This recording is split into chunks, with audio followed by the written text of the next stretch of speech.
Every day is a journey, so it's important to connect to yourself, to wake up your inner being and become one with the Most High, to set positive intentions every day, address the trauma that lies within, and to open your heart to new possibilities. Peace and love, family. Peace and love. I hope that I am finding you all in an amazing place today.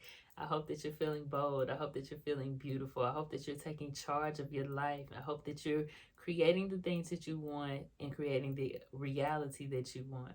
If you're not in that space, I hope that you're listening to your mind, your body, and your spirit to get there. Do not give up on yourself, okay? I'm feeling well today. I am in a place of zen. I'm just really calm and happy. But yes, so anywho, if you're here and you're already catching the vibe and you're feeling me, don't hesitate to like, share, and subscribe. Also, check out my website, journeyofaButterfly.net, journeyofaButterfly.net, where you get to know me a little bit more and you get to see my offerings. You can also contact me for life coaching if there's something that you're interested in, or just a conversation. The consultations are free. Okay, so yes. So I just really came on to just kind of have a little quick conversation. The word attraction has just really been on my mind, and really becoming what you seek. So I guess this video, I don't know what I'm gonna title it yet, and it's not gonna be so, attracting a mate or attract. Mainly, I feel like attracting community is what I want to talk about, and I do want to talk about more relationship stuff in the future. So be on the lookout for that. But right now, I think the vibe that I'm really feeling is really just talking about attracting your community. Husband is sneaking in on me. I'm surprised he's been that quiet. You gonna close the door for all the way if you want. The baby okay? Yeah. Okay, still asleep? Yeah. Okay. Okay. Yeah, so the vibe that I'm really feeling today is just really talking about attracting community, attracting the right circle of friends. If you're feeling like you're in a place of settling, okay? So I guess I will start with a little story time about myself. I feel like I should mostly include myself because I'm on this journey as well, and I'm only talking about things that I've experienced, and of course, getting knowledge from the divine and allowing the wisdom to flow through me. But I was at a point on my journey where, and I talk about this too, so don't hesitate to go back and look at some of the other videos. But I went through a season of isolation, a season where I had to let certain people go. But before I went through this season of understanding what was toxic and what was manipulation and things like that, I was at a place where I was a people pleaser, and I was a person who liked to fix people, right?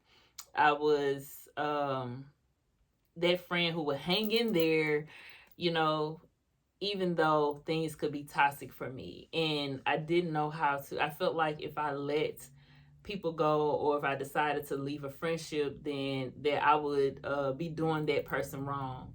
And that's something that we grew up doing, being people pleasing, doing things that really wasn't for ourselves, doing things, and I'm gonna speak for myself. So I was really doing things that didn't, I would say, pour into me in a positive way. So I felt like if I left a friendship or if I left a person, I would feel like I'm leaving them in a moment of weakness or whatever the case is. So I would stay in a relationship knowing that it was not doing me any good. Okay, it would be draining. It would be just this eerie negative feeling, but I would stay in hopes of a person changing. I would stay trying to give advice and do all of these things, And I came to the realization, and this was my moment of approaching isolation, where I was like, this does not feel good. I was getting to a point where I felt like God was really getting to me and showing me, like, pouring this burden, this heavy burden on my shoulders, and I wasn't doing it to myself, but I had to see what these people were doing in my life and how I was allowing them to do it. And I got to a point where I was getting sick, literally, like, I was getting sick, and it was to the point where it came to a point where I was just running away at that point. It was, I can't do this no more. It was I don't even have a word in this moment, but like I said, it was toxic. And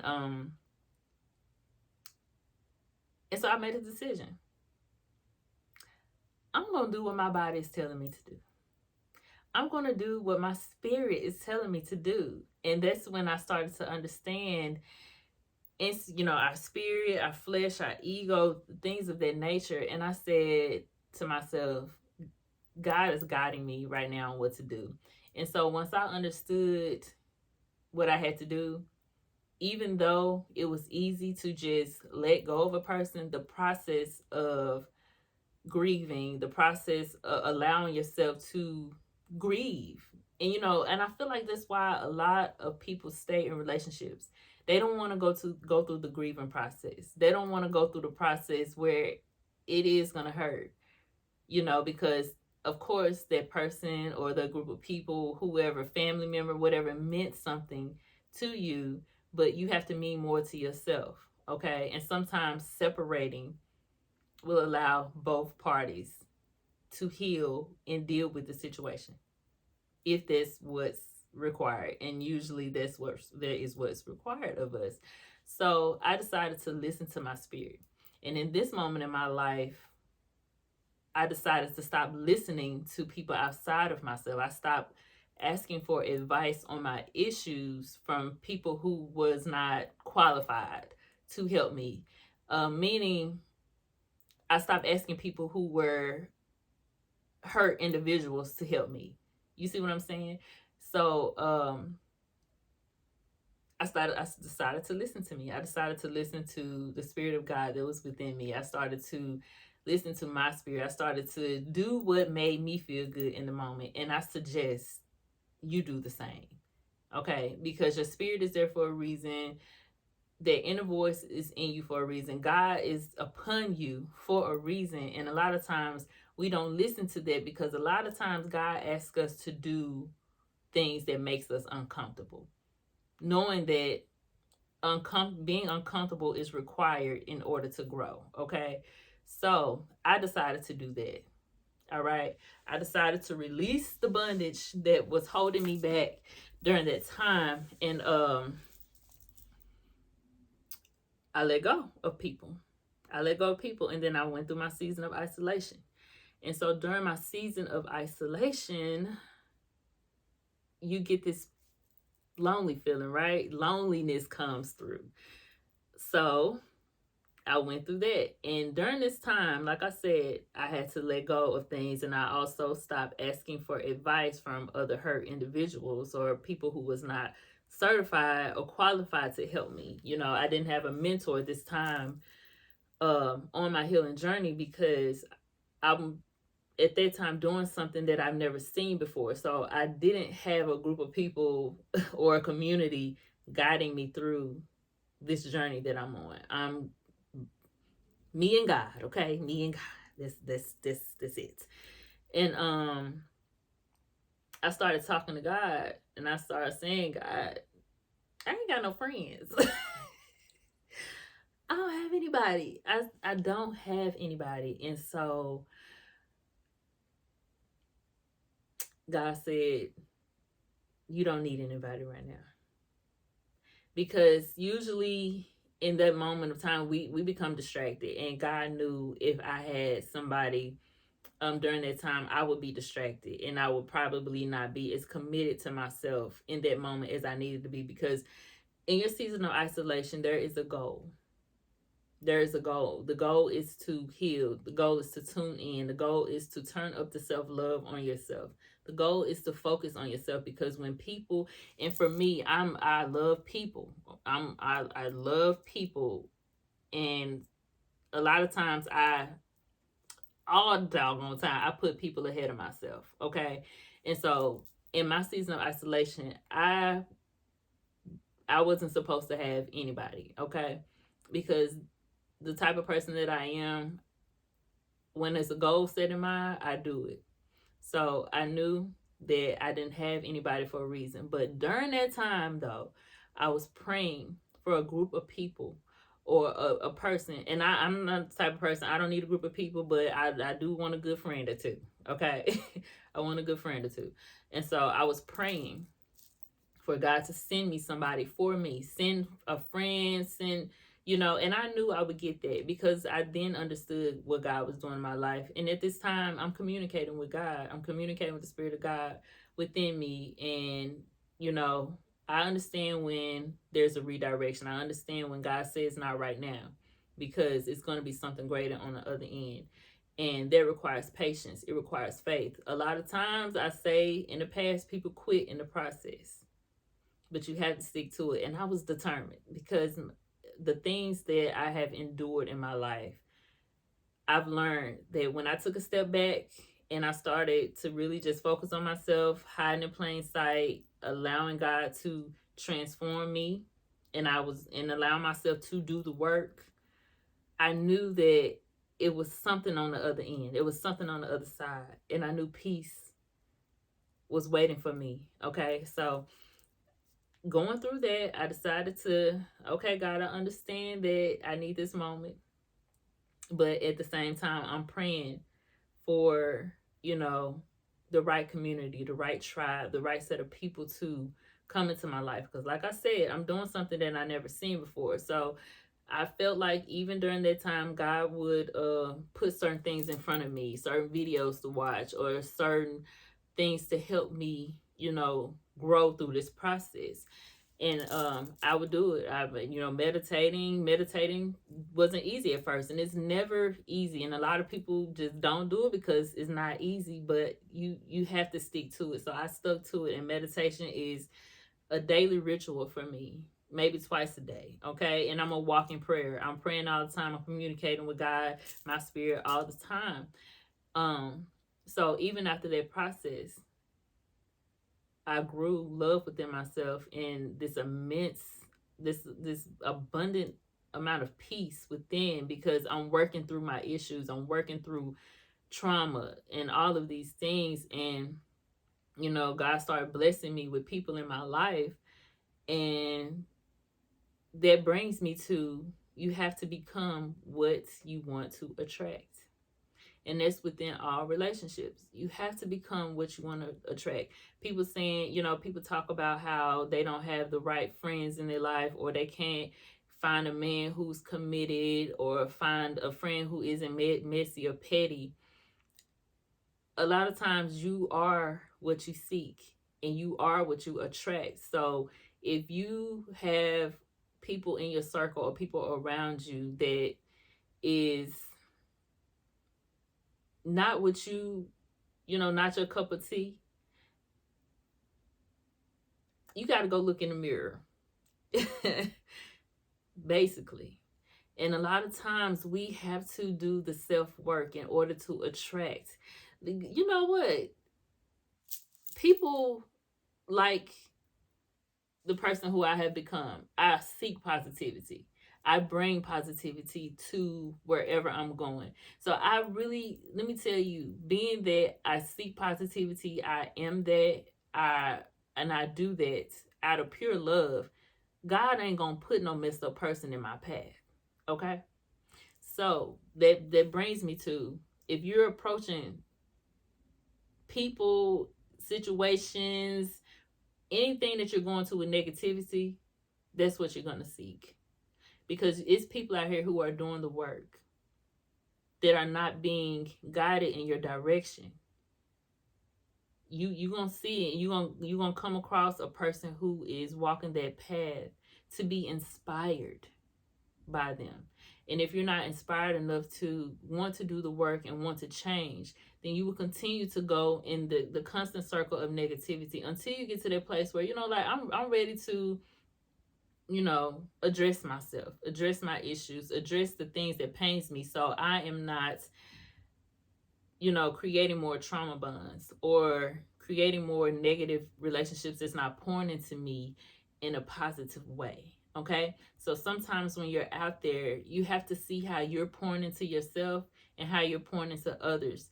And that attraction is going to flow either, from how you're bringing yourself to the table, basically. Okay. So you have to become what you seek.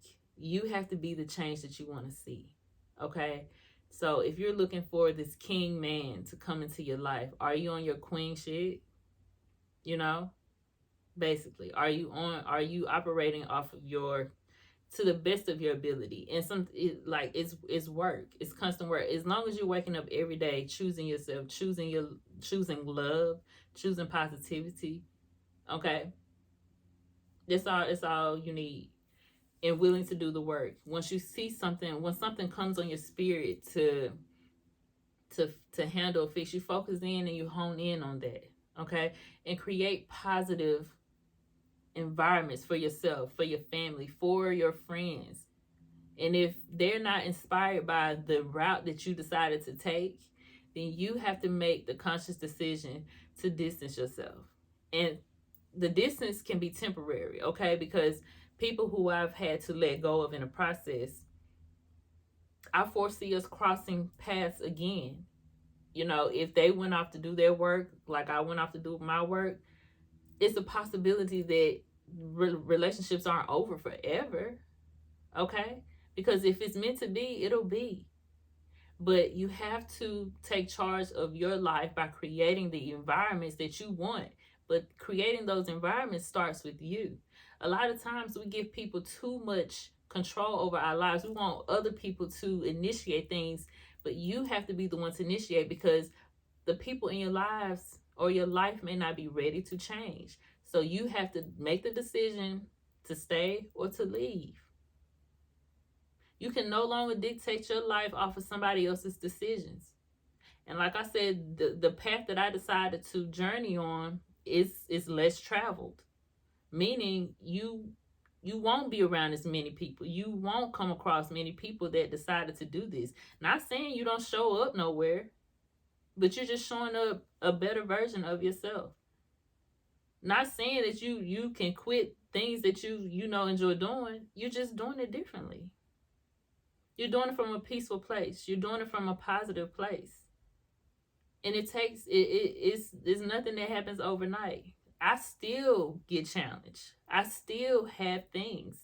I just heal from them a different way. I just deal with them a different way. I look to God. I don't do anything off of flesh. And if I do, I take a step back and I recollect myself. If I feel that I'm operating from a flesh standpoint, I take a step back and I feel that. Okay. I don't ever want to get to a place to where I'm hurt Keela. Okay. Keela is my name. But I don't want to get to that place again where I'm operating off of my hurt. I don't want to put my hurt off on my child. I don't want to put my hurt off on my friend, my spouse, anything like that. So even within my relationship, me and my husband been together over 11 years, been married 10, but we are not who we used to be. And our marriage didn't change until we changed. And it's more sacred now because we are operating off of our truth. We're operating off of the higher versions of ourselves. We both decided to do the work. Okay. And even within our relationship, and I'll probably make a separate video of this, but we went through that frequency change where I was changing. I was, getting to be operating more in spirit, operating more off of my highest, conscience. And so we got to a place where it got rocky. Like, either you gonna come or you ain't. It was one of those situations. And within that, he had to be the one who made a choice on his life. I can't, and that's the thing, we want to fix people, but it takes them to want to. You can't be like, look, I need you to get it together. They won't get it together unless they commit to themselves. They're not commit, they don't need to commit to you as far as changing characteristics about themselves. Okay? They have to commit to themselves. And you just be there to support them. We want to have so much control over other people when you don't have control over yourself. You're not waking up doing your work. You're not being an example. You have to be the example. You have to be the example. And once you start to, pour that love into yourself, it's going to be something that your spirit demands. And people, and it's going to be something that you don't even have to say. People going to speak to you with precedence. Like, you're going to be acknowledged as such because your spirit is demanding that. So people going to either have to piss or get off the pot. But you have to be the example. People saying, I need you to do me right. Are you doing yourself right? It starts with self. Everything is self. Everything is self-love. It's self-love. We can no longer wait on other people to get it together. You have to get it together for you. You have to get it together for you. Become what you seek. Spiritually, not materialistically. I'm never talking about things of material based. I'm always coming from a spiritual, inner, godly standpoint, okay? People have it misconstrued. They talk about material things. I ain't saying you got to make the same amount of money. I ain't saying you got to, compete from a materialistic way. Spiritually, from a heart standpoint, what is your heart feeling like? Is your heart well? Once your heart is well, your spirit is well. We're walking around operating off of broken hearts because we are not working on what we missed coming up, what we missed as we were growing. Like I said, we all come from a place, I ain't gonna say we all, most people come from a place of being taught to please others. And so we never learned how to get intact or get in touch with who we are in here. We didn't get to know that part of ourselves. And all I'm asking you is to get to know that part of yourself. What do you really want? What do your body really need? What do you need to heal? Is it abandonment? What abuse do you need to heal? Is it infidelity that you need to heal from? Ask your heart what it needs from you. Ask your spirit what it needs from you. Okay? And set aside time to listen, to feel. Okay? Give yourself time. Give yourself time. I hope that I'm making sense because I start and then I just go. But I hope that I'm making sense. And look, we can continue this conversation. Comment. I even do. I'm at this point now where I'm getting to a place of where I'm gonna start doing Zoom sessions, creating space to have these conversations because it starts with us. It really do. I'm ready for the conversation. I have my my experience with just like I said, I'm on the journey too. And a part of my responsibility is to share my experiences in hopes that it inspires other people to set aside time to just really wake up the God within you. The Spirit of God is upon you. You just have to acknowledge it. You just have to connect with it. Make time. Make time. Okay? So that's all for today. That's all for today. If this video resonates, don't forget to like, share, subscribe. If you want to further the conversation, which I am going to probably dive deeper into, especially relationship-wise. But yeah, let's continue the conversation. Let's talk about all things self-love. Let's get to a place of peace. You deserve it. You deserve it. You deserve to live a life to where you're operating off of pure love in your heart. Like I said, you have to be what you seek spiritually, okay? Mentally, emotionally, all right? All right, so I'm gonna stop it here. Don't forget to check out my website, www.journeyofaButterfly.net, www.journeyofaButterfly.net. Go be love, go be light, go be peace, so that you may receive love, light, peace. All praise to the Most High. Have a great day.